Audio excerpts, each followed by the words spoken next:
L'Europe, c'est justement le thème de notre feuilleton cette semaine. Et aujourd'hui, vous allez assister à la grand-messe qui réunit les députés chaque mois. La séance plénière qui se tient pendant 4 jours à Bruxelles. L'hémicycle est au complet. 785 députés qui, pour certains, ne se représentent pas. C'est donc pour eux la dernière séance.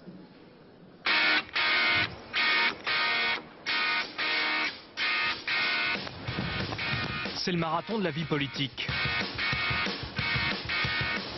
8 h du matin à Strasbourg, Gilles Savary, député européen, commence sa journée.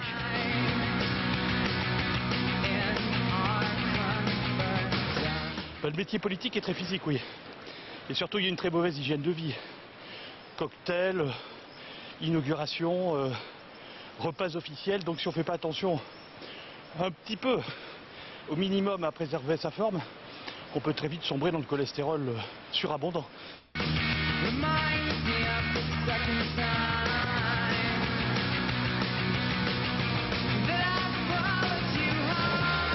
Donc là maintenant on est vraiment dans le cerveau du Parlement, c'est là que les votes vont avoir lieu. Vous avez devant moi ce siège. Pascal Feuillois, notre huissier, est stressé. Qui est en fait le siège du président du Parlement européen, M. Hans-Gert Pöttering, qui est élu pour 2 ans et demi.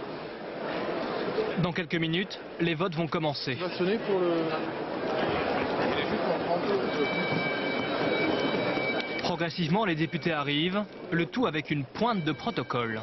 Pourquoi ce vêtement, par exemple? Mais là ça je vais vous l'expliquer plus tard parce que maintenant il est midi et tout doit être parfait à cette heure-là. Donc on doit vraiment se mettre en place.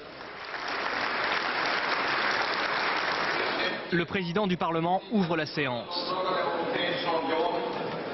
Mais Pascal doit faire la police. Si on peut se mettre juste sur les côtés s'il vous plaît. Merci beaucoup. C'est pas possible ça. Plus tu le dis, moi... Pas toujours simple, la vie d'huissier. Ben oui. Non, on passe plus ici.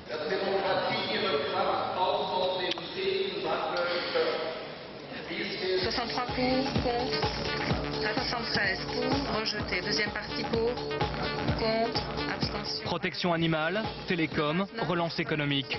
En 1 heure, les députés européens votent près d'une centaine de fois. Ils se basent sur les consignes de leur groupe politique.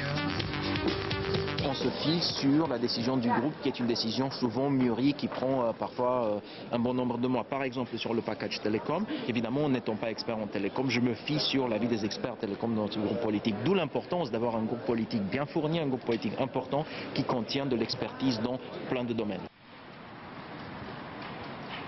La nuit est tombée. Il est 22 h, mais dans son bureau, Gilles Savary prépare son coup d'éclat face à la Commission européenne.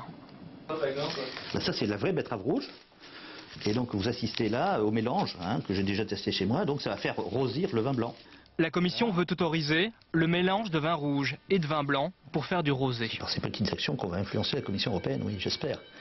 Voilà. Hop. Une idée absurde selon lui. Il va donc publiquement caricaturer le projet. Il est pas beau mon rosé? Une vraie contrefaçon de rosé. Comme on les aime à Bruxelles. Tu vas bien? Ça va? Dans les couloirs, un autre eurodéputé français est très remonté. Pas touche au patrimoine hexagonal. Qu'est-ce que c'est que t'amènes là? Du vin aussi? Ah, tu vas leur montrer du vin? Je vais offrir une petite bouteille de rosé. Tant qu'il y en a encore du vrai. D'accord. Leur cible, c'est elle, Marianne Fischer-Boel, la commissaire européenne en charge de l'agriculture. Je vous promets que ça a exactement la même couleur et qu'en plus on peut avoir toute la gamme chromatique si on veut et probablement une certaine gamme de goût.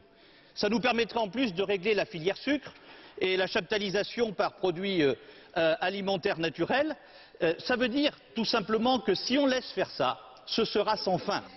Discrètement, le député offre ce qu'il appelle du vrai rosé à la commissaire européenne. La décision sera rendue le 19 juin. Ne pourrait pas être appliqué au 1er août, or c'est ce qui est prévu par la réglementation. La nuit strasbourgeoise est déjà bien entamée. Place aux femmes de ménage, les petites mains nocturnes. Pascal Feuillois est encore là. Il faut tout nettoyer, ranger, remplacer. Absolument la présidence en ordre le plus vite possible. S'assurer que tous les crayons soient là, les crayons papier également, parce qu'on en use énormément au Parlement. Le lendemain matin. C'est le traité de Lisbonne, ça? On a des versions plus récentes à Bruxelles en fait. Donc, Pour Gilles Savary, c'est l'épilogue d'une vie d'eurodéputé.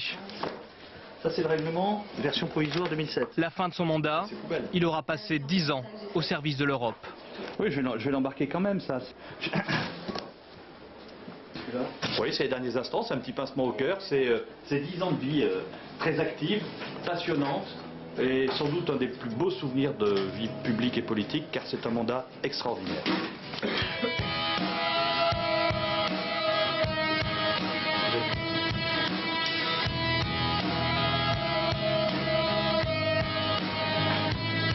C'est moi qui vous remercie, monsieur, et C'est formidable.